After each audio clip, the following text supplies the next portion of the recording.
Morning student, standard 11th English medium subject SPNCC part 2 chapter number 7।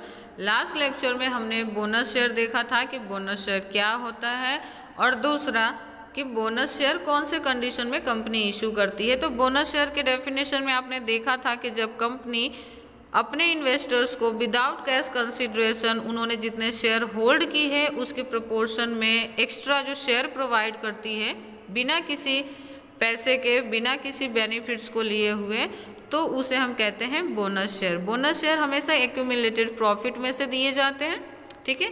उसके बाद हमने देखा था कि कंडीशंस कौन से थे बोनस शेयर के। तो पहले अनकॉल मनी को रिसीव करना हो, अनकॉल अमाउंट रिसीव करने के लिए, और दूसरा था रिजर्व फंड्स। ये दोनों कंडीशन में कंपनी क्या करती है, बोनस शेयर डिक्लेयर करती है। आज जो हम टॉपिक डिस्कस करने वाले हैं वो है from what can be bonus share to be given.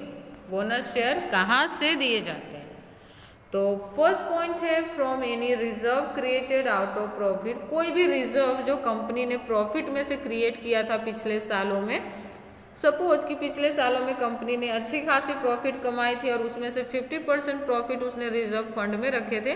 तो आने वाले सालों में भी अगर कंपनी अच्छी खासी प्रॉफिट कमा रही है तो उस रिजर्व फंड जो पिछले सालों में स्टोर किया था उसमें से वो अपने इन्वेस्टर्स को बोनस शेयर दे सकती है। सेकेंड आता है from the credit balance of profit and loss appropriation account, ठीक है। अगर क्रेडिट बैलेंस है, क्रेडिट बैलेंस का मतलब है कि बेनिफिट्स है कंपनी के लिए, तो क्रेडिट बैलेंस है अगर प्रॉफिट और लॉस एप्रोप्रिएशन अकाउंट का, तो उस पैसे में से भी कंपनी बोनस शेयर अपने शेयर होल्डर्स को डिक्लेयर कर सकती है और दे सकती है।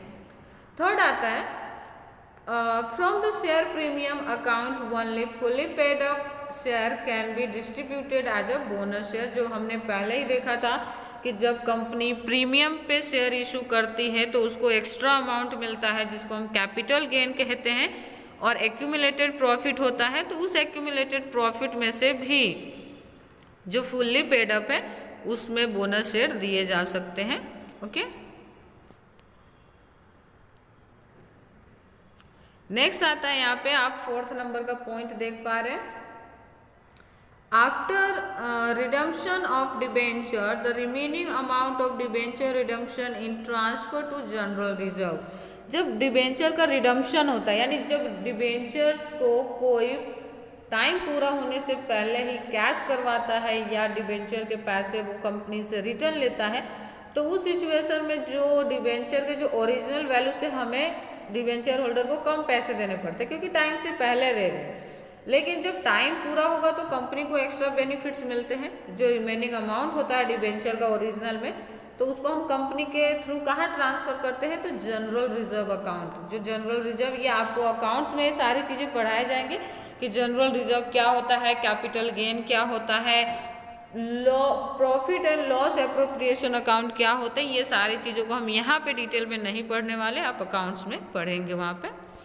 एंड 5th नंबर का पॉइंट है out of a capital gain of a company. Company के जो कैपिटल गेन है उसमें से भी आपको बोनस शेयर दिए जा सकते हैं। कैपिटल गेन प्रीमियम के अमाउंट को भी कैपिटल गेन अकाउंट में ट्रांसफर किया जाता है। एंड सेकेंड वन है कि कैपिटल गेन के और भी बहुत सारे सोर्सेस हैं जहाँ से कैपिटल गेन क्रिएट होते हैं, ओके। नेक्स्ट लेक्चर में हम जो हमारा नेक्स्ट लेक्चर आएगा उसमें हम देखेंगे procedure to issue bonus share. Bonus share issue करने के क्या क्या प्रोसीजर्स होते हैं, हमें किस तरह से बोनस शेयर इशू करना चाहिए, उसमें हमें कौन कौन से टॉपिक को ध्यान में रखना होता है। तो खाली हम आज थोड़ा हेड पॉइंट्स देख लेते हैं। आर्टिकल ऑफ एसोसिएशन में सबसे पहले बोनस शेयर के बारे में बात होनी चाहिए, फिर resolution, closing list of members, members list, agreement regarding the declaration of ownership, sanction letters, resignation with the registrar of a company, registration of with registrar of a company से भी, okay. ये 8 जो पॉइंट्स है procedure के, ये बहुत important question है इस चैप्टर के, तो आपको ये सारे पॉइंट्स ध्यान में रखने हैं। नेक्स्ट लेक्चर में हम इसको डिटेल में पढ़ेंगे। Thank you.